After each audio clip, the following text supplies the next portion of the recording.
আমার সমস্যার কথা তো বুঝলেন আপনি। হ্যাঁ, তোর সব সমস্যার কথাই বুঝছি। তা চল, তোর এক জায়গায় লয়ে যাইমু। কই? এক পিনিক বাবা আছে, ঠিক আছে? সেই পিনিক বাবার কাছে তোর লয়ে যাই, চল। বাবা, আপনি কি ধ্যানে আছেন? তোরা ব। এবারে ব ব ব। ও পিনিক বাবা, আঙ্গনা একটা সাহায্য লাগবে। যার সমস্যা ওই আমার সাথে কথা বল। এবারে বাবারে কো। বাবা, আমি তো মহা সমস্যায় আছি। কি সমস্যা তোর? আমারে বল। বাবা, আমি তো রাস্তা দিয়ে হাঁটতে গেলে উষ্টা খাওয়া পড়ে যাই। গুরু, সমস্যাটা কি আপনি বুঝছেন? উষ্টা খাইয়া পড়ে যায়।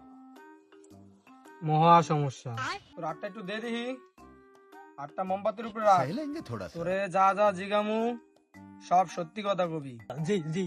তুই যখন বাড়ির থেকে বের হস তখন কি তুই জুতা পরে বের হস? জি বাবা, জি জি। তুই যখন রাস্তায় হাঁটস তখন কি তুই চাইয়া চাই হাঁটস? জি বাবা, জি জি জি। এটাই তো বড় সমস্যা। এটার একটাই সমাধান। কি সমাধান? কি সমাধান? গুরু, বিষয়টা কি বুঝছেন? এই সমস্যার কি সমাধান দিতে হবে?